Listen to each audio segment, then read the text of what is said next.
You're listening to the Mile High Church podcast. Candlelight, candlelight, candlelight. It's on its way. December 23rd and December 24th, 1, 4, and 7 p.m. Dr. Roger is coming. So much incredible music, including Laura Berman, Gary Lynn Floyd, Cheryl Renee, Cody Qualls, our choir. Some of us ministers will be hanging around. You light a candle. It's a beautiful service. Please join us for this sacred night. There's a Saturday Night Live sketch that I love from the late 80s. It stars Paul Simon, the great musician who hosted SNL many times, and Victoria Jackson. And they are a couple stranded on a deserted island on Christmas morning. And it comes to the time for the gift exchange. And Paul Simon's character has some gifts wrapped in palm leaves, but somehow his wife has created real wrapping paper and used squid ink to make it designed and look beautiful. And she gives him his first gift, and he opens it up, and it's a beautiful watch. Did you find this somewhere? No, I made it. How did you make it? Well, I discovered that there was a copper mining ore here and was able to smelt all of it together and create sheets and get the gears in there to get the watch right. Is this gold on the outside? Yes, I panned for it in the stream. Is this real leather? Yes, I came upon a wild pig and I stalked it for 3 days. Oh, that's where you were. And it's time for Paul Simon's character to give a gift, and it's a shell wrapped in a palm leaf. Shell of a man. The deep metaphysical meaning of the story of this parable for us today is how powerful a spiritual practice gift-giving can be. It can be filled with love, filled with our creativity and thoughtfulness, but it can also be a very humbling experience for us as well. And so my message to you this morning, Gifts of the Heart, is to help give you everything you need to give amazing gifts this Christmas. Heart and spirit-inspired gifts that, properly understood, don't need to cost you a dime. So there's a pragmatic, I know some of us are already broke because of Black Friday. However, it can save you money as well. I think it's so important to understand that when we're giving gifts as a spiritual practice, the material thing is just a symbol. What we're really seeking to give is an awareness.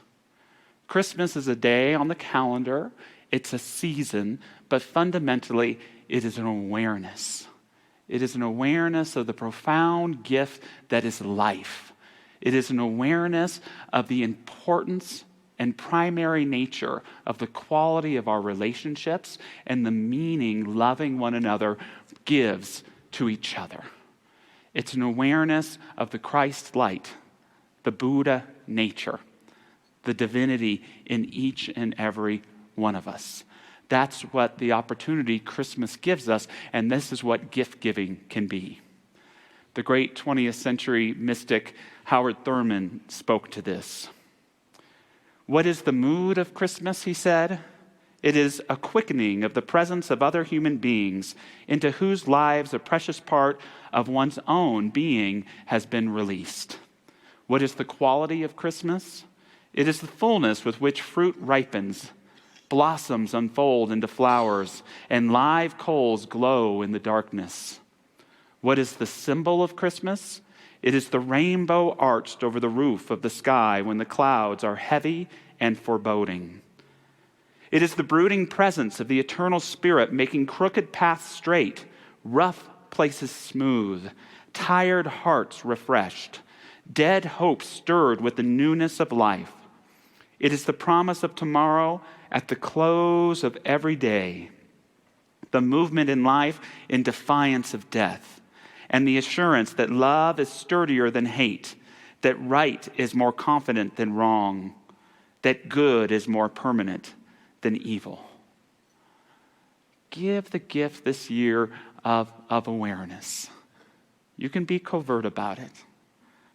But if each of us can step a little bit more into that awareness of the miracle of life that resides in each one of us, and to celebrate it and to share it, we will see it in our personal affairs and around us in our world in so many incredible ways. That being said, there's a shadow side to gift giving, isn't it?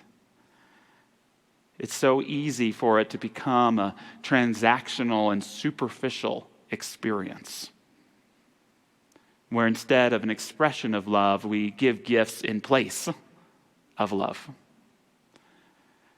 where we do it instead of a sorry, or instead of taking accountability for something.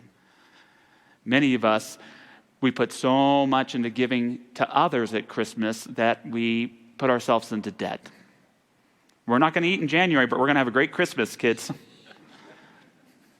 Our own lack of self-worth in this kind of materialistic culture gets us thinking that, we have to assign how much money we give to each kid based upon how much money we're making. And all of it becomes about status and transactional relationships as opposed to that giving of the awareness of spirit and of depth. And then, of course, there's the spite gift. That person you've been in conflict with, where you conspire to make sure that you get them the nicest gift possible in order to reveal to them what a great person you are. Oh, I'm the only one that's done that, huh? If you've watched any of my sermons this year, you know that I like to pay attention to the news, not only to hear what's going on in the world, but it's a great way to kind of see where we're at as human beings in the evolution of spiritual consciousness. There's windows into our soul in these personal interest stories, and the most meaningful one to me was a penguin in Antarctica who thought he was going back to Antarctica, but went the wrong way and wound up washed up on a warm, hot Australian beach. Have you ever tried to get home and found yourself in a world you completely didn't understand? Artificial intelligence, political upheaval, world seeming upside down. I don't know about you, but I really resonate with this penguin. My nominee for Times Person of the Year.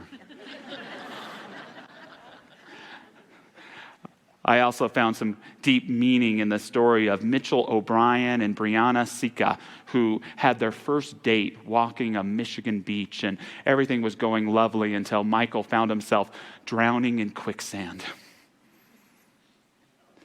On the first date, she had to tie a rope around them. Not great cell coverage, as they called 911. And I so wish this happened a year ago, because it would have been the perfect image for this year's Divine Feminine Initiative, don't you think? Man has himself buried waist deep. Woman must come to rope and pull him out of trouble. A great symbol for our world. And then there was the story of 8-year-old Liam, who was planning in his New York home to create an imaginary carnival, and he got his hands on mom's phone. And have you noticed that babies are born knowing how to use an iPad, an iPhone these days? So he got himself onto Amazon, and he decided he would order some dum-dums for this circus, and he ordered $4,000 worth that showed up on the doorstep. There they are. Amazon was kind enough to take the return. And the spiritual message for all of us this Christmas, as we move into our topic today, is it's not about the dum-dums, dum-dum. It's not about the dum-dums, dum-dum. It's not about the gift, it's about the awareness. It's about the heart in which it's given. All that being said, before I move into these gifts of heart, let us accept that we live in a materialistic culture, and you're gonna have to buy the PlayStation game.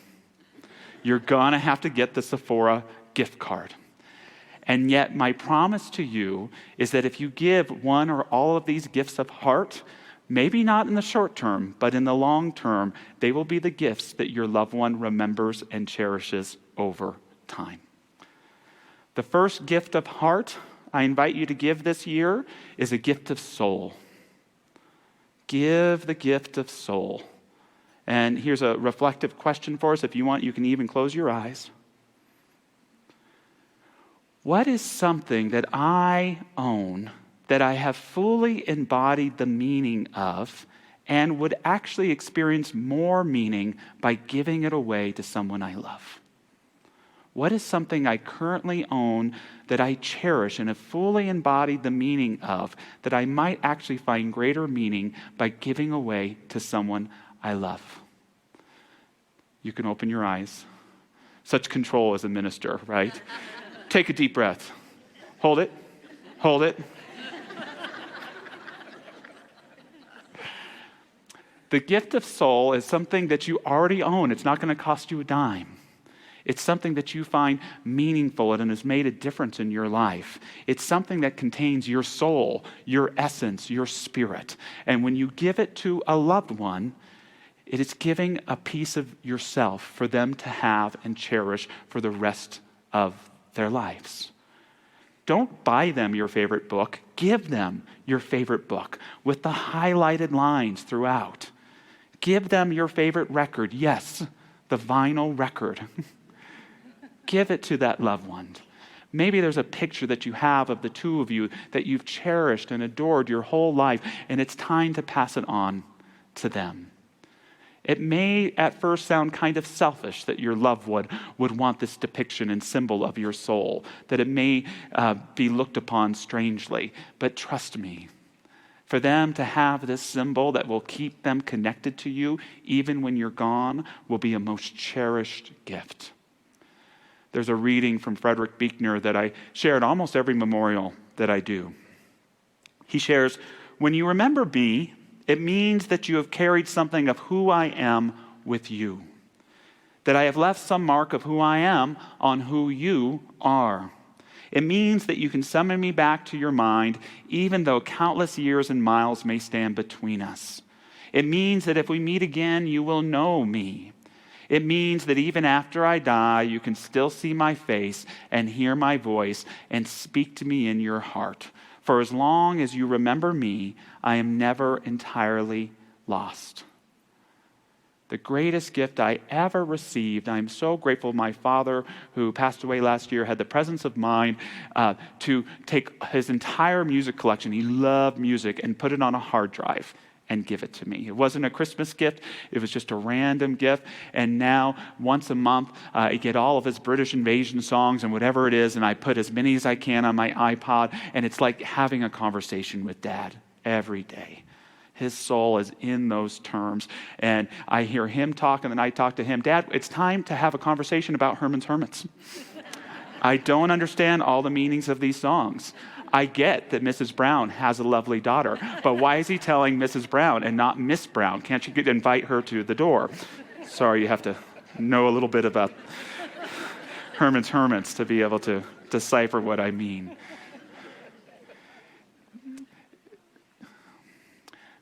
We have this awkward fear of sentimentality.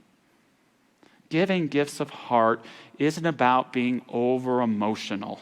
When you give this gift of soul, just be really practical about it. I just thought you might like to have this. I was thinking of you. You don't have to throw on the Beatles in My Life and hug them like they're a Teletubby and start weeping on Christmas morning. But if they do that to you, great. It's just about giving that little bit of yourself so that people remember what they remember in their most difficult, sad, and lonely times. That connection which binds us all and is still there for us. We can have good grief, to communicate and connect with during the holiday season. So there's the gift of soul, and then there's the gift of honoring. Give the gift of honoring this Christmas. It's not that it's bad, but at a superficial level, Christmas giving has become about giving people what they like. "Oh, chocolate. Well, thank you. How did you know? A Real Housewives of Atlanta t-shirt? Fantastic. I love that show. A 12-pack of craft beer? You know me so well." This is all well and great, but what I'm talking about this morning is the gift of honoring. The question I want you to ask yourself today is this: who is, or who are the people in my life that may not know quite the gift that they are to me, who could use reminding of how much I love who they are. And it's very important even for us to identify their gifts, not for who they've been to us, but we want to acknowledge who they are right now, the gift they are, and we see expressing as them right now. Again, you don't have to be overly sentimental about it. Just put a little note in that PlayStation game, right? Just a little something in the stocking.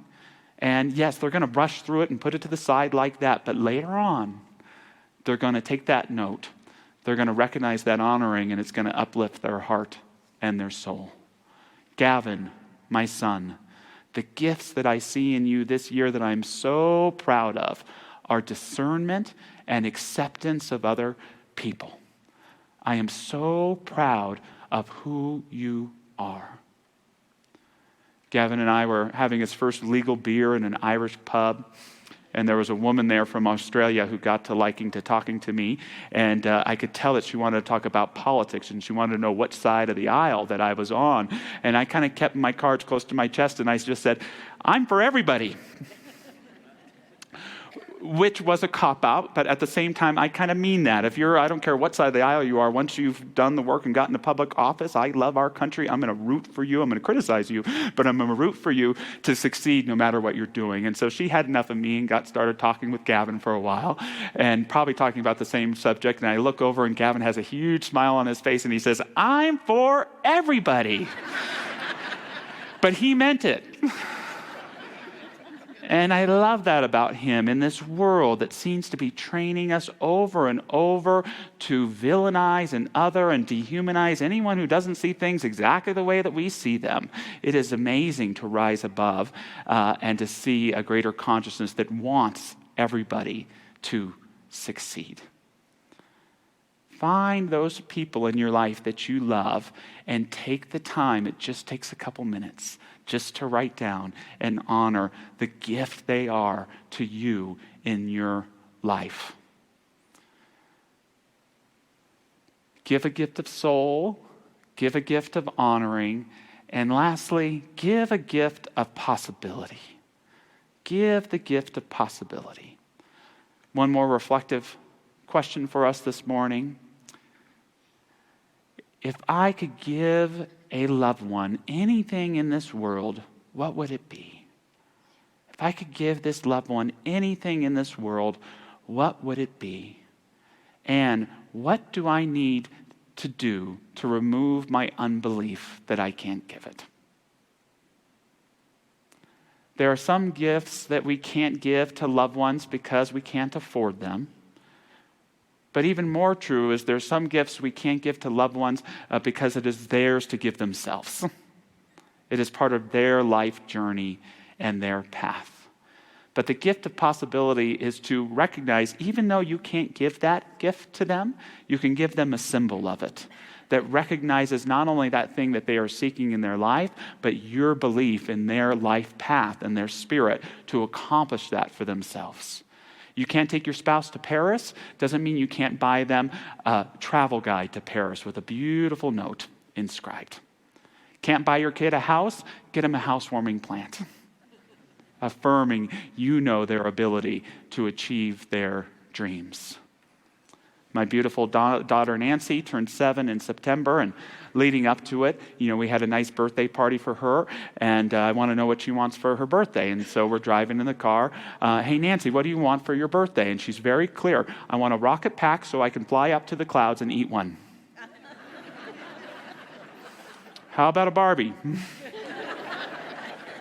Another week goes by, we're in the car. So, hey, Nancy, have you thought any more about what you want for your birthday?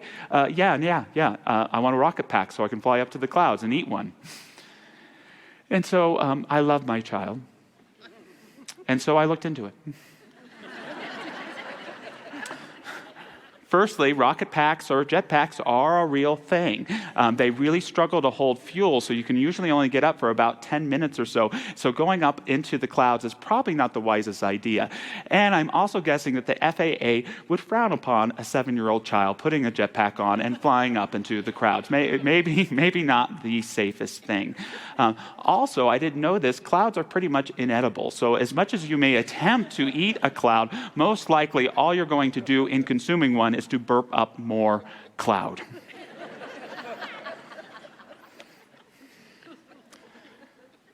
So on top of the Barbies and everything else in the midst of all the gifts for Nancy, I just got a little keychain with a rocket ship on it and a fork. And as she's opening her gift, she runs into it and she rolls her eyes and she puts it on the side. And I made sure I put it up on her wall somewhere, because my prayer is that one day, as life certainly does to all of us, little Nancy or grown-up Nancy will fall into a vision that doesn't see herself for the truth of who she is. That some idiot will have formed some narrative about her that she will have allowed herself to fall into, that sees herself as not enough or broken or too much or whatever it may be.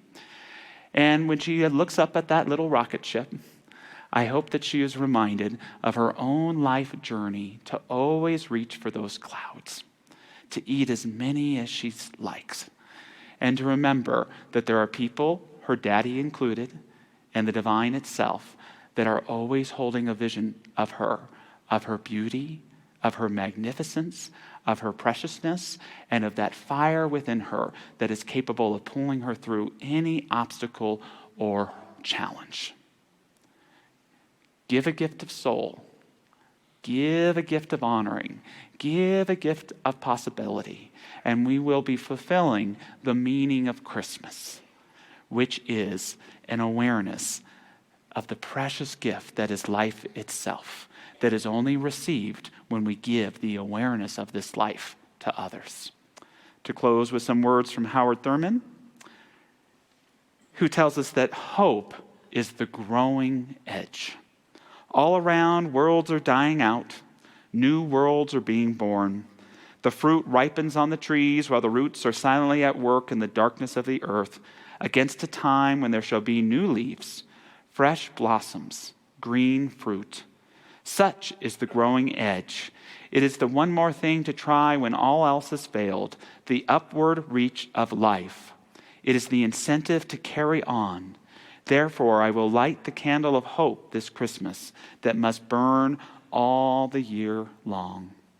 So as we move into a prayer today, I invite our beautiful prayer practitioners to stand and join me.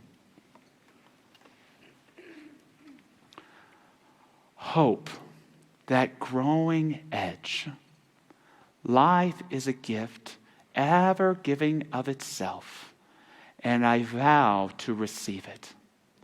I know that the awareness that is Christmas, the miracle of life, cannot exist in one place if we do not allow it to exist in all places. And so I seek within my consciousness any place where I have forgotten hope.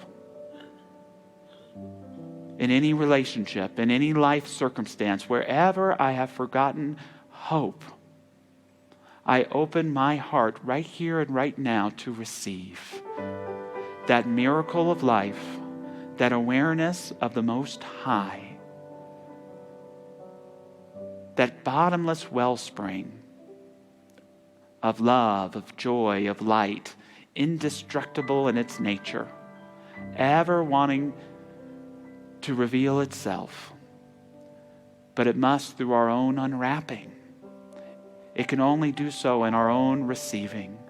It can only be beheld in our own seeing. It can only be sung in our own voice. May we make ourselves vessels for this gift of life, and may we give it with clarity, emphatic clarity, to the people that we love so that they have no doubt about what they mean to us. May we be willing to receive the gifts of the love of life in our own being, in our own quiet moments, and in our partying and celebrating as well.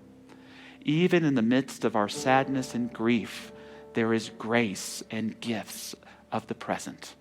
Allowing all of these gifts to be known, we receive them, we are better because of them, and we move forward in alignment with our calling and purpose. We let it be, we let it become, and so it is. Amen. Thanks for listening to the Mile High Church podcast. This podcast is made possible by the generous contributions from listeners like you. To make a donation, please visit milehighchurch.org.